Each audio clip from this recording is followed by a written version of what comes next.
Previously on this vehicle we replaced brake caliper. Now it's time to bleed the brake system. Since I'm doing everything myself, I'll be using this system, power bleeder. And there are several ways of doing it with power bleeder. Proper way, or the way power bleeder company motive products saying to do it, is pour brake fluid into canister and doing it that way. If you put in the canister, you are not risking of running out of brake fluid. Obviously, if you put enough. Negative side of putting the canister is afterwards you should clean this canister, mainly this line, because if you don't, that line could deteriorate and then you're gonna have to buy a new line and install into canister. What I did is I made the brake fluid reserve completely full, and I'll just start with rear wheels or rear calipers, and then I'll keep on checking, make sure I have enough fluid. That way I'm not gonna have to clean power bleeder afterwards. So I'll start by connecting this as well as a cap for the system. Also, it would be nice to make sure there's no air in ABS module. I tried using this machine, the services tab, and it says not compatible. I'll try to do it the other way, but probably my machine doesn't have that option, or Mercedes just doesn't have that option altogether. About this cap, specifically for Mercedes and I believe other European vehicles, and that's for here to pressurize the system. It's all installed, and I'll do about 15 psi here.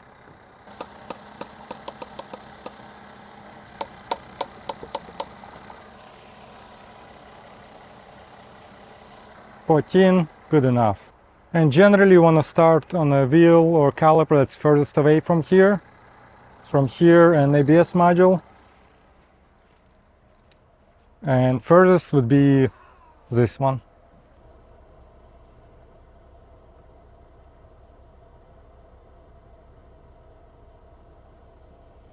So that's hooked up.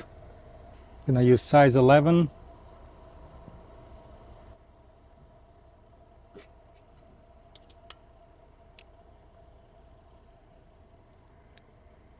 And you wanna just look for any bubbles or anything here. And this side actually looks really good.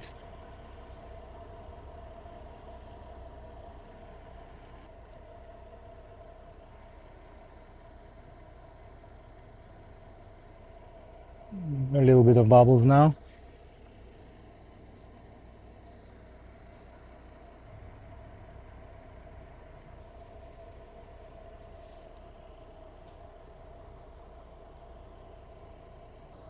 This side is done.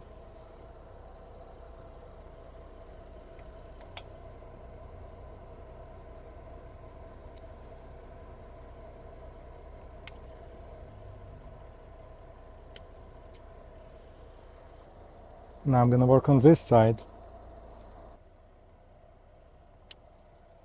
I replaced this brake caliper, so I assume there will be some air in this one for sure. Again, size of that one is 11 millimeter.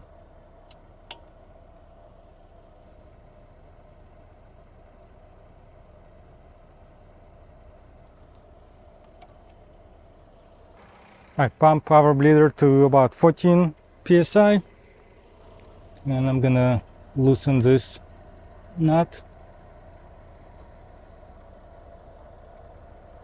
And you just saw bubbles, hopefully.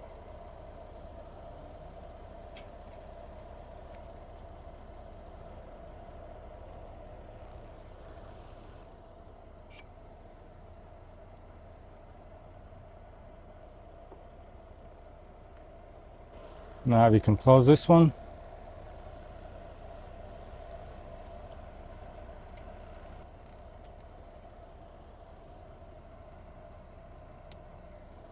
So rear is done. I'm gonna check how much fluid we have here. Just checked, it's about halfway right here. So you gotta be careful. If you go too low, you're gonna have to do it all over again. Since apparently there is no way to mess with ABS module as far as bleeding the air from there, maybe I don't need to do it anyway. Vehicle is off. Now I'm gonna put those two wheels back and then work on the front.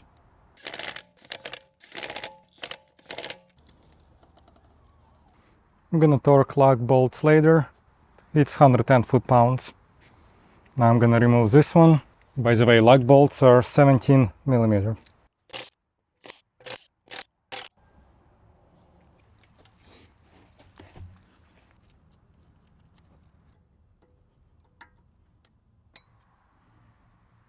Added 14 psi. By the way, it's leaking air a bit right here. Should have a better connection, but I'm gonna fix it later on.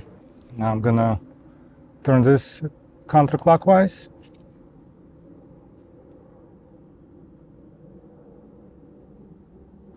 Looks pretty good. I don't see any bubbles.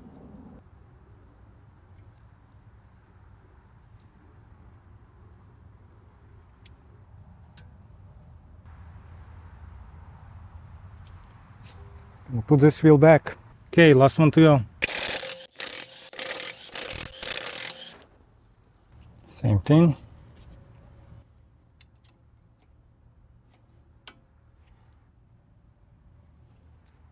Off camera I will check the brake fluid level. Have to add a little bit. And I'm gonna pump power bleeder to about 14 psi.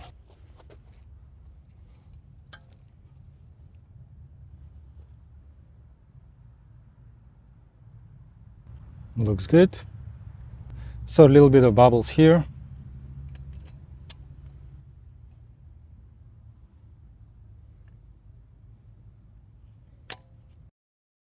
That's good.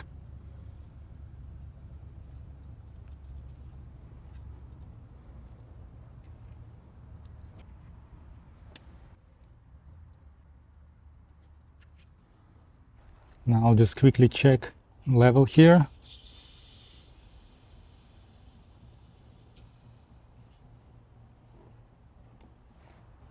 And I'll add just a little bit more here.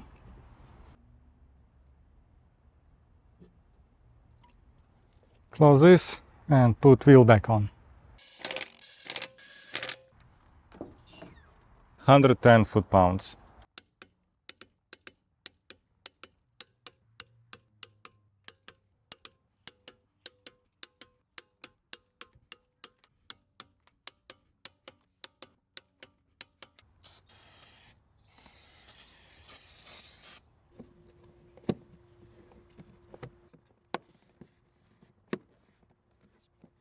That's how I bled the brakes on 2014 ML350. Like I said, with a power bleeder there are many ways. I like this way because I didn't have to clean anything afterwards. I'll provide Amazon affiliate links for power bleeder, for attachment for this specific vehicle, and for brake fluid, DOT4. If you have any questions, let me know. I'll try to respond as soon as I can. Thanks for watching. See you next time.